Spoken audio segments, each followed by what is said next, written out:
En este día pues entramos en el libro de Proverbios y el tema de esta noche, tomando los 3 libros, Proverbios, Eclesiastés y Cantar de los Cantares, el tema es sabiduría, vanidad y amor. 3 claves para vivir con propósito. Sabiduría, vanidad y amor. 3 claves. Aquí hay 3 claves para vivir con propósito. Alguien diga amén a eso. Amén. Comenzando entonces con el libro de Proverbios. El libro de Proverbios fue escrito por Salomón. Todos estos 3 libros que vamos a estar cubriendo en esta noche fueron escritos por Salomón. Salomón es el escritor de estos próximos 3 libros, o estos 3 libros que vamos a cubrir en esta noche. Y Salomón se dice que probablemente reunió dichos sabios junto con los suyos propios, pero Salomón es generalmente acreditado como el autor, ya que él escribió como 3,000 proverbios. Entonces, aquí en el libro de Proverbios tenemos aproximadamente 917 proverbios. Proverbios, ¿qué es proverbios? Un proverbio es un refrán de origen popular que contiene una enseñanza moral. ¿Sí? Ustedes conocen, un proverbio es un refrán de origen popular que contiene una enseñanza moral. O sea, un proverbio es una frase que expresa una idea o un consejo o una enseñanza. ¿Okay? Y eso es lo que contiene el libro de Proverbios. Son frases que expresan ciertas ideas, consejos o enseñanzas de la vida de acuerdo a la perspectiva divina de Dios. Entonces hay ciertos ejemplos de lo que son proverbios, proverbios humanos y proverbios espirituales. En el libro que usted tiene, no sé si lo consiguió o no, pero en el libro que usted tiene, en la página 95, se habla de varios ejemplos de ciertos proverbios. Hay proverbios humanos, o lo que le dice proverbios del hombre, tales como: dime con quién andas y te diré quién eres. Eso es un proverbio. ¿Okay? Eso es para que tenga una idea de lo que estamos hablando. Hay otro proverbio que utilizamos que dice: no todo lo que brilla es oro. ¿Verdad? Eso no está aquí en la Biblia. Lo que estoy diciendo es que estos son tipos de proverbios humanos. ¿Okay? Para que usted entienda la comparación de lo que aquí hay en este libro de Proverbios. ¿Okay? Hay otro que dice: ayúdate y... Eso no está en la Biblia tampoco, pero es un proverbio que se utiliza. Pero ahora sí quiero que mire que la palabra de Dios dice, por ejemplo, Proverbios 3:6, busque si puede, Proverbios 3:6, para que veas un proverbio bíblico. Y alguien que lo tenga lo puede leer. Ustedes conocen ese, ¿verdad? Eso es un proverbio espiritual. Eso es un proverbio espiritual. Reconócelo en todos tus caminos y Él enderezará tus veredas. Alguien que busque Proverbios 9:10. Ahí hay otro proverbio espiritual.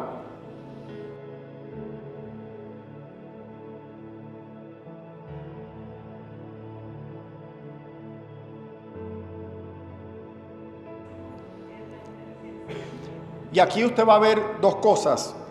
Número 1, tomamos el proverbio, ¿verdad? El proverbio, el temor de Jehová es el principio de la sabiduría. Eso es un proverbio. Es una frase, en este caso bíblica o espiritual, que expresa una idea o un consejo o una enseñanza bíblica. Muy bien. Pero, Pastora Yoli, léelo otra vez. Dijiste, el temor de Jehová es el principio de la sabiduría y... Lo que quiero que vea ahora con lo que acaba de leer, ¿verdad? Es que las 2 cosas que menciona, el temor de Jehová es el principio de la sabiduría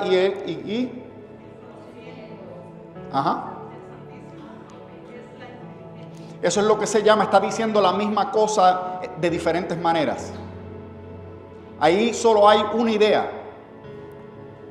En esas dos frases que leyó, hay una idea, y eso es lo que se llama, y se va a encontrar muchísimo en los proverbios y se encuentra también en los salmos, es lo que se llama paralelismo. O sea, que una frase se repite otra vez, pero utilizando diferente lenguaje o diferentes palabras. Cuando usted lee eso, lo que tiene que entender es que lo que está leyendo es una idea, no son dos ideas diferentes. Lo único que está haciendo es expresándolas con diferentes palabras.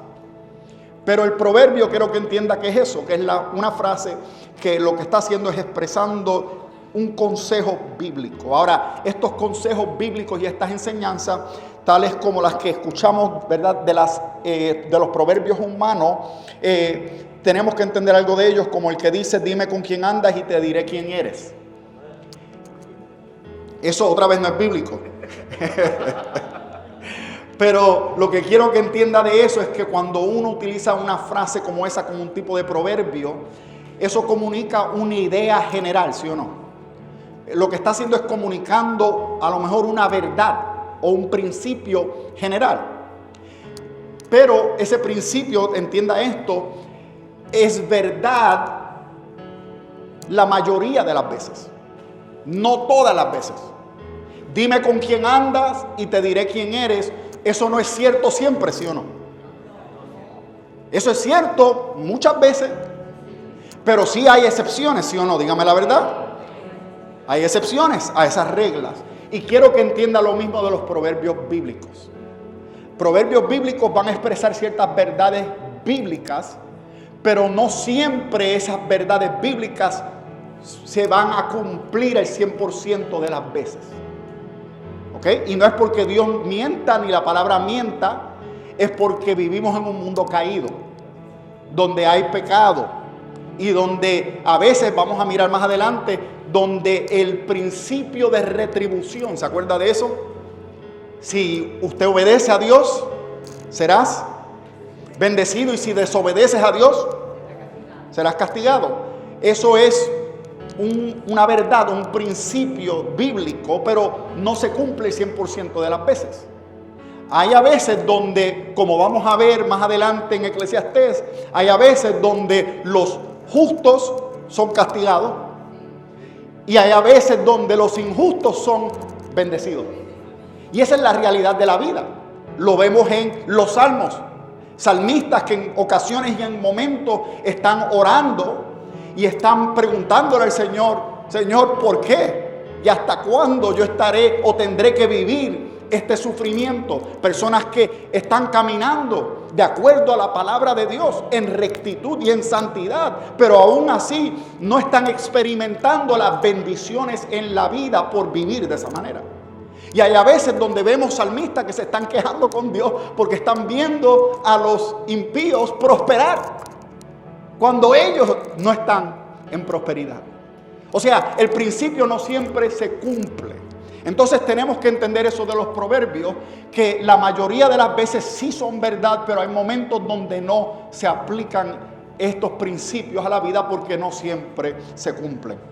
Pero otra vez no quiere decir de que la palabra de Dios es falsa, sino que simplemente vivimos en un mundo caído donde estas cosas suceden. Pero al final de todo lo que la palabra de Dios dice, cuando Jesucristo regrese y ponga todas las cosas de vuelta en su orden, toda su palabra se cumplirá finalmente y los justos sí estarán en bendición y los injustos terminarán en la maldición. Ahora, la pregunta es: ¿por qué necesitamos proverbios? Y la respuesta a esta pregunta es porque la vida es difícil.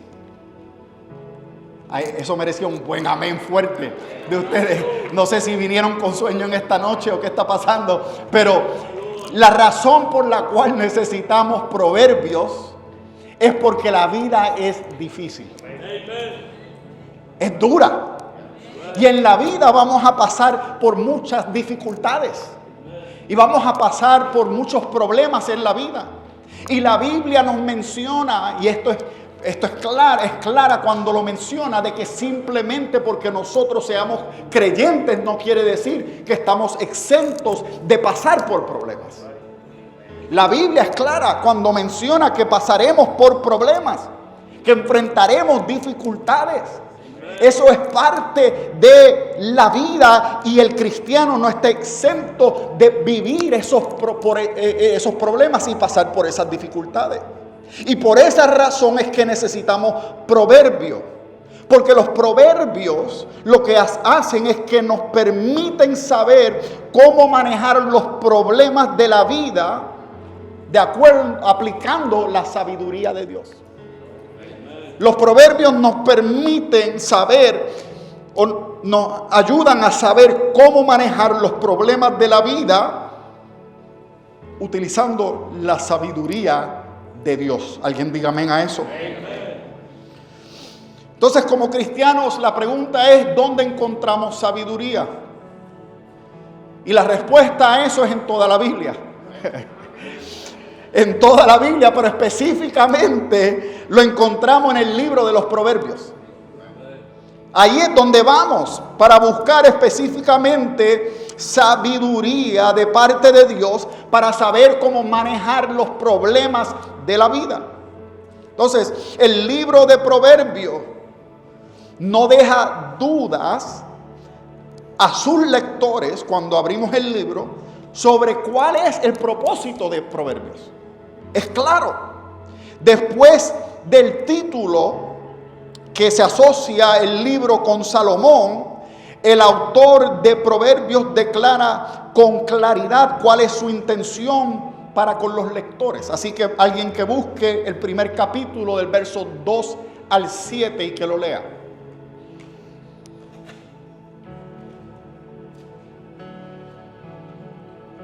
Capítulo 1, verso 2 al 7. Más claro que eso no canta un gallo, dicen por ahí. Y el libro de Proverbios, al comenzar el libro, rápido te está declarando el propósito del libro. El autor te está declarando el propósito por el cual está escribiendo el libro: para enseñar sabiduría. Ese es el propósito. Y si usted entonces quiere sabiduría, lea Proverbios. Tiene que 31 capítulos y se dice 31 capítulos y se dice que para cada día del mes uno puede leer uno diferente, y los meses que tengan 30 días, pues entonces lees el último día, lees 2. Y hay personas que hacen eso continuamente, así como usan los salmos en su devocional para orar y saber y de poder desarrollar el lenguaje de oración ante Dios y saber cómo orar. Hay personas que utilizan el libro de Proverbios de esa manera, leyéndolo continuamente y constantemente para adquirir sabiduría.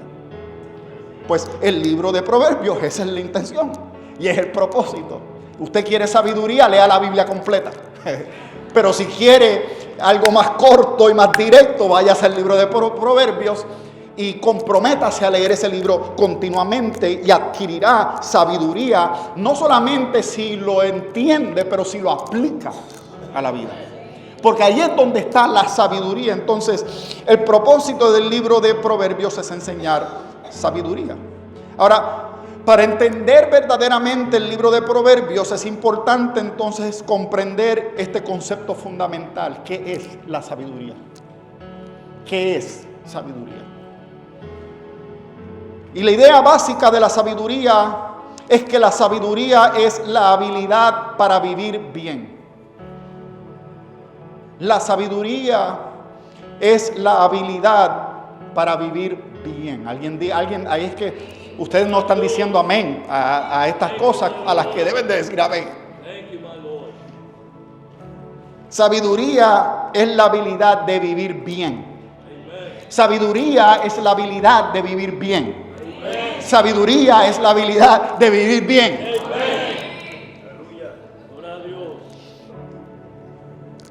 Amén. Y todos queremos vivir bien. Pero para vivir bien se necesita habilidad.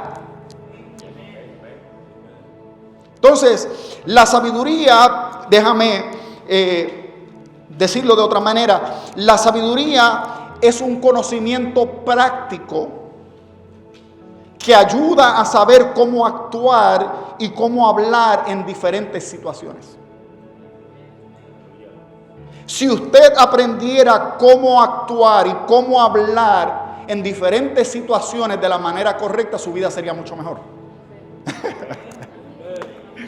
El problema es que a veces nos metemos en problemas en la vida porque no sabemos hablar en los momentos correctos o callar en los momentos correctos. O no sabemos cómo actuar en los momentos adecuados, como debemos de actuar, y de a lo mejor no hacer cosas que no tenemos que hacer en otros momentos. Si supiéramos y tuviéramos la habilidad de cómo hacer esto, muchos de nosotros tendríamos tremendas vidas ahora. Pero el problema es que no lo tenemos porque no es que no tengamos el conocimiento, es porque no aplicamos el conocimiento, lo cual es sabiduría. Yo sé lo que yo tengo que hacer para ponerme grande y fuerte y desarrollar músculo. Lo sé porque en algún momento lo hice también. Y he mirado muchos videos y he tenido a entrenadores que me han enseñado cómo alzar pesa para desarrollar músculos. Pero no los tengo, no porque no sé cómo hacerlo. Es porque no lo aplico. Y los proverbios y la sabiduría es de la misma manera. Usted puede tener conocimiento de cómo actuar y de cómo hablar y qué hacer en ciertas situaciones, pero si no lo hace, es un necio. Lo dice la palabra, no lo digo yo. Pero somos necios cuando no lo hacemos, actuamos de esa manera. Porque la sabiduría es un conocimiento práctico que ayuda a saber cómo actuar y cómo hablar en diferentes situaciones. O sea, la sabiduría implica la capacidad de poder aún evitar problemas. Gloria a Dios. Una persona que sabe evitar problemas es una persona sabia.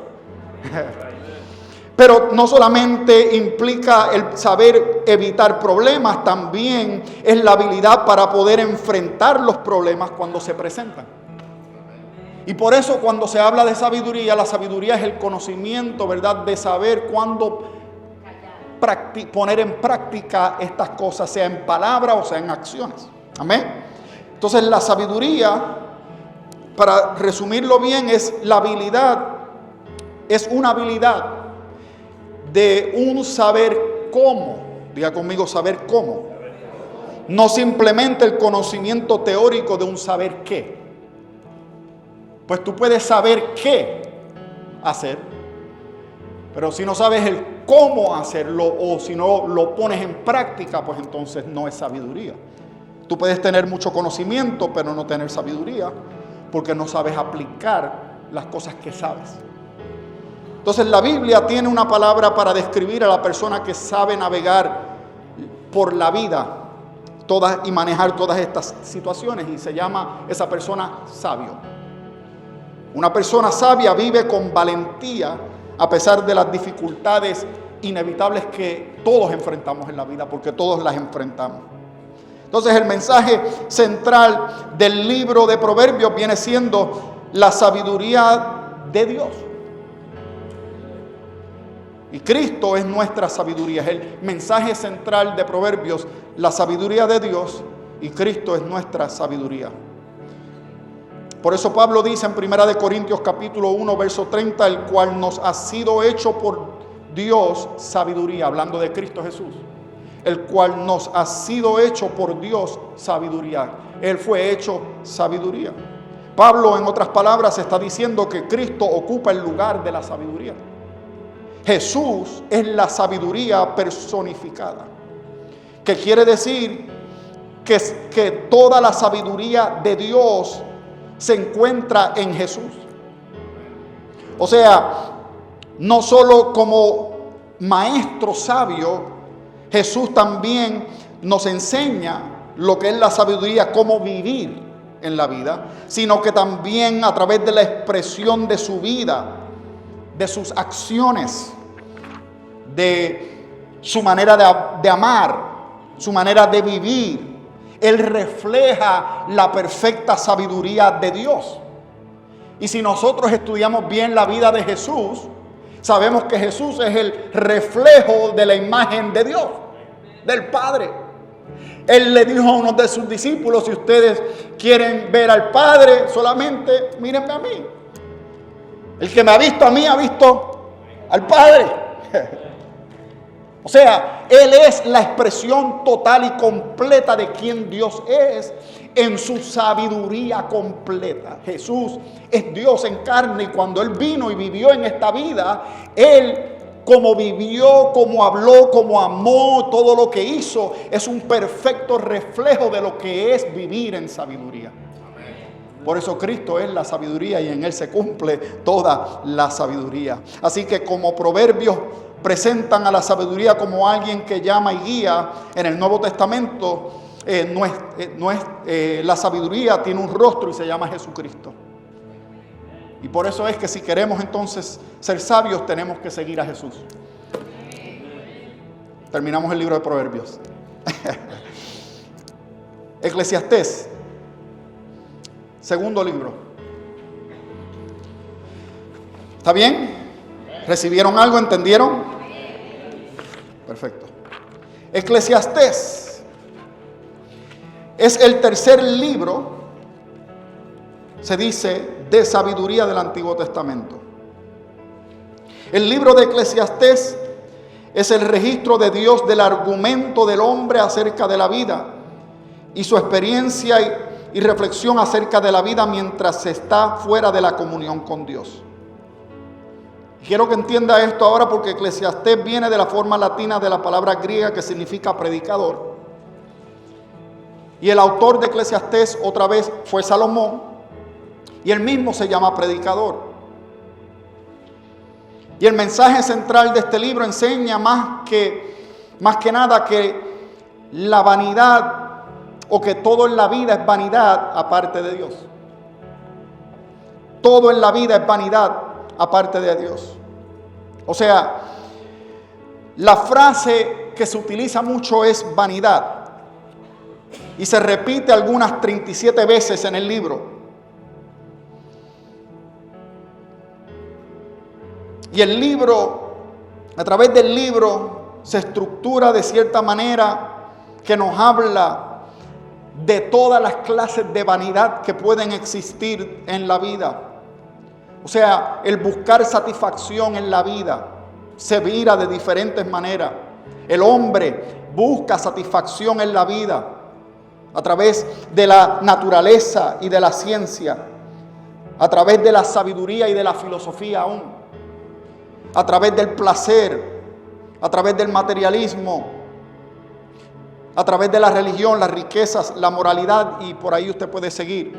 El hombre busca la satisfacción en la vida, la está buscando, pero al final el predicador del libro encuentra de que todo en la vida, y la frase específicamente que utiliza, todo bajo el sol, es vanidad.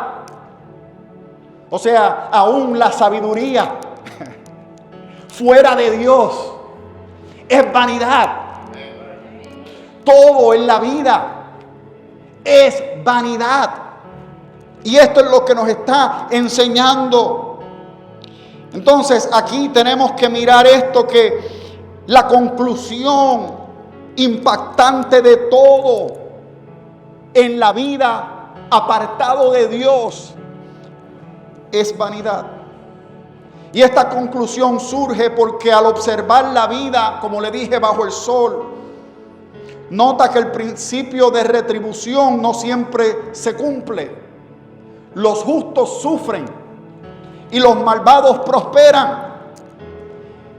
Y el maestro o el predicador llega a la conclusión y dice: todo es vano, porque tanto el justo como el malvado mueren al final. El resultado a veces de los dos es el mismo, y a veces se cambia. Y por eso todo es vanidad fuera de Dios, bajo el sol. La frase bajo el sol es importante entenderla en este libro, porque aparece 29 veces.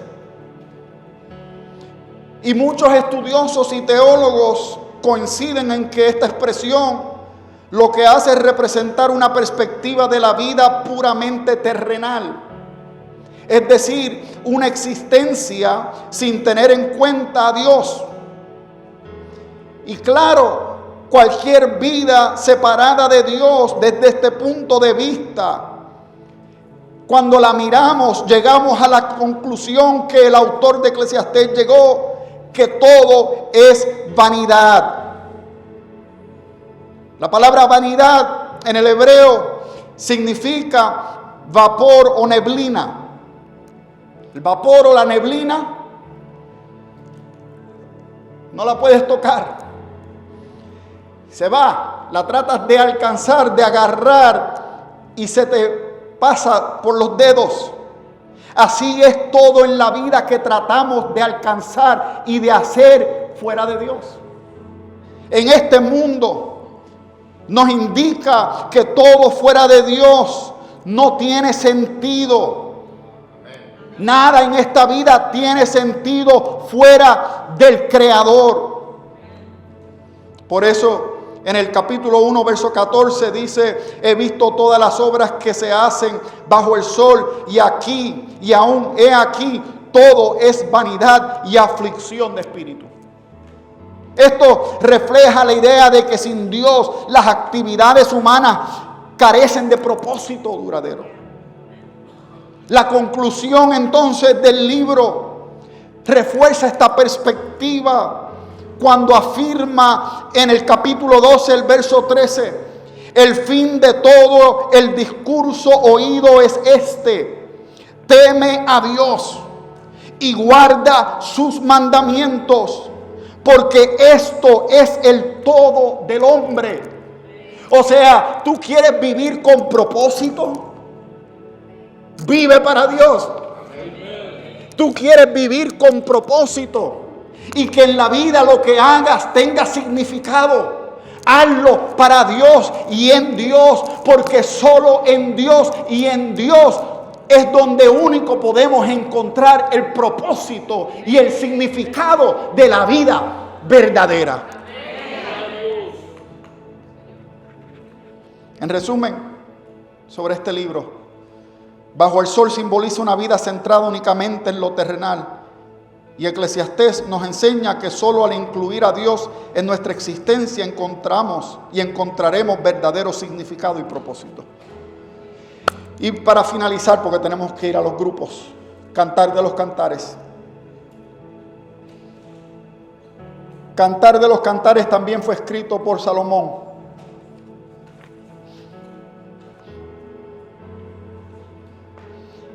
Y el mensaje central se encuentra en el capítulo 2, el verso 16. Alguien que lo lea rapidito. Cantar de los Cantares, capítulo 2, verso 16.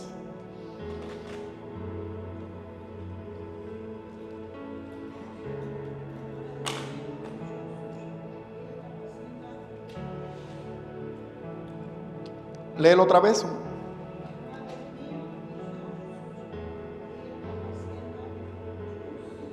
El mensaje central del libro simbólicamente representa la relación entre Cristo y la iglesia, o Dios y su pueblo. Entonces, la unión entre Cristo y su pueblo redimido es el reflejo de la imagen que se ve aquí. Y puede ser mejor expresado para nosotros en la forma de la unión de un matrimonio. Por eso este libro lo que hace es expresar este amor entre un hombre y una mujer que están casados. Cantar de los Cantares lo que hace es básicamente revelar la belleza y el poder del amor tal como Dios lo ha diseñado. El amor de acuerdo a como Dios lo diseñó. Es un amor específicamente apasionado. Es un amor fiel y es un amor comprometido. Tres cosas que destacan y caracterizan el amor como Dios lo diseñó: apasionado, fiel y comprometido. Ese es el amor de Dios hacia nosotros. Y es el amor al cual Dios nos llama a que tengamos por los demás. Pero más específicamente para los que estamos en relación matrimonial. En la superficie, Este libro celebra el amor romántico entre un hombre y una mujer y resalta el gozo y el deseo de la intimidad dentro del matrimonio en pacto. Hay personas que dicen que este libro en realidad es un libro que contiene lenguaje gráfico, hablando sexualmente. Hay muchos dichos dentro del libro que, como nosotros no lo vamos a entender porque no somos judíos ni hebreos, se nos pasan. Pero hay palabras que se utilizan y creo que aún los judíos no dejaban que los adolescentes leyeran este libro. No sé si todavía no los dejan. Porque comunican esas ideas sensuales, sexuales, que ocurren dentro de la santidad de una relación matrimonial. Pero aunque en la superficie el libro celebra este amor romántico entre un hombre y una mujer, que de hecho resultan en gozo y el deseo, la intimidad dentro del matrimonio que está en pacto, pero a un nivel más profundo, lo que está haciendo es reflejando el amor de Dios por su pueblo y el amor de Cristo por la iglesia. Y este libro, entonces, para cerrar nuestro tiempo de enseñanza, este libro nos recuerda que el amor no es algo vergonzoso, especialmente en una relación de pacto matrimonial. El amor no es algo vergonzoso, no es algo débil. El amor es un regalo de Dios. Y se debe de honrar y se debe de proteger. Entonces, Cantar de los Cantares nos apunta a una relación marcada por el deleite, la búsqueda y la entrega mutua, que en última instancia lo debemos de tener en nuestras vidas, en nuestros matrimonios. En la relación con otras personas debe de haber deleite, búsqueda, entrega mutua, en una relación de amor. Pero más que todo en nuestra relación, la cual refleja del amor nuestro hacia Dios y del amor de Dios hacia nosotros. Como su pueblo, este es el tipo de amor que debemos de tener en nuestra relación con Dios. Es un amor que se deleita en estar en relación con Dios. El servirle a Dios no es una carga, es un deleite. La relación con Dios se debe de destacar por una búsqueda. El que ama busca a la persona que ama. Si amamos a Dios, lo debemos de buscar. Y lo destaca por la entrega. El darse por completo hasta un punto aún sacrificial por la otra persona. Este es el amor que Dios desea tener con su pueblo y es el amor que debemos de tener nosotros con Dios. Con eso terminamos nuestro tiempo de